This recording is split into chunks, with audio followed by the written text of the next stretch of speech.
Senhora Presidente, colegas, o vereador Bressan primeiro falou de nós somos o maior produtor hortifruti. Eu posso dizer, de fonte segura, como agricultor, que essa conta virá, mas eu me coloco no lugar dos agricultores. Os agricultores nunca conseguem repassar. É oferta e procura. E aí, como resolver isso? Eu vou me ater numa situação também dos agricultores, de uma preocupação muito grande que eu tenho ouvido há muito tempo, professor que trabalha com números. Nós, como contribuinte, cliente, pai de família, enfim, moradores, a gente quer um produto de qualidade e por um preço, quanto mais barato, melhor. Principalmente quem, vereador Nelson, muitas vezes tem muitas crianças, necessita de muito leite durante o mês. Mas no que eu vou me ater?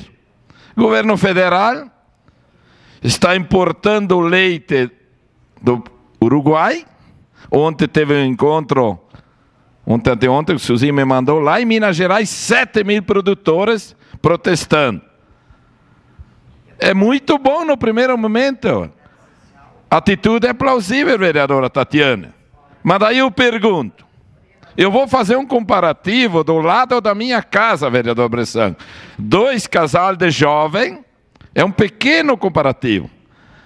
Abriram mão de trabalhar na Marco Polo, e vieram lá, fizeram um financiamento de mais de R$1 milhão, produzir leite. 30 e poucas vacas, agora já tem mais.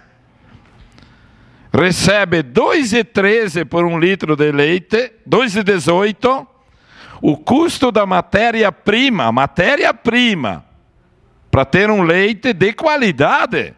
A gente não sabe o leite de caixa, se ele é puro que nem aquele tirado da vaca. Não sabe? Aqui tem, ó, na média de R$4 na nossa cidade, entre um e o outro leite.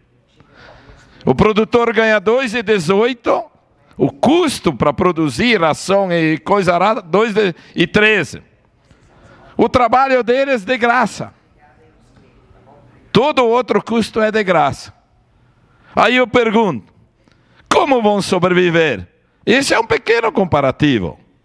Então é muito bom ficar de bem com os outros países, bom para a população, ótimo, nós defendemos preço justo e produto bom. Mas então subsidia o valor, que nem é feito na passagem aqui em Caxias, para o nosso produtor sobreviver. Professor, estou errado?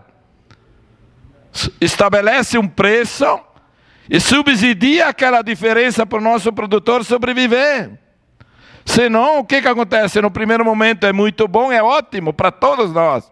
Eu também consumo leite. Só que os nossos produtores do nosso país vão quebrar todos. Dessa forma, todos vão quebrar. Não tenho nem dúvida disso. Não sou contra, é ótima atitude. Estabelece um valor, o Ministério da Agricultura subsidia a diferença do valor do custo e não tem problema. Deixa sobreviver. Logo ali adiante, talvez a gente tenha a graça que troque quem manda no país, mas vão deixar os agricultores, produtores de leite quebrados. Quebrado, essa vai ser a caminhada, gente. No primeiro momento a gente vai achar bom, o leite barato é ótimo, todos querem. Até quando? Até quando? Aí, fiquem no interior, fiquem ali produzir. Mas as atitudes, vereadora Gladys, logo ali na frente, vai acontecer que nem a picanha. Vão se desiludir. Esperem ali na frente. Tomara que me queime a língua. Como um produtor de leite pode sobreviver ganhando R$ 2,18 por um leite puro? Custa R$ 2,13 e a mão de obra, a sobrevivência daquelas famílias é um exemplo que nem do lado da minha casa. Como vão pagar o financiamento ganhando menos? Vão ser escravos do trabalho do dia a dia. A gente defende todas as categorias. Mas logo ali na frente alguém vai pagar a conta. Eu sempre vi assim. Quando não é reconhecido o valor, vão se desiludir, vão vir para a cidade e o financiamento fica a ver navios, né, professor? Então, muito fácil fazer a política boa com os outros países de deixar os produtores do nosso país, é um exemplo do leite quebrado. Logo ali na frente. Espero que eu esteja enganado. Obrigada, vereador Velocino.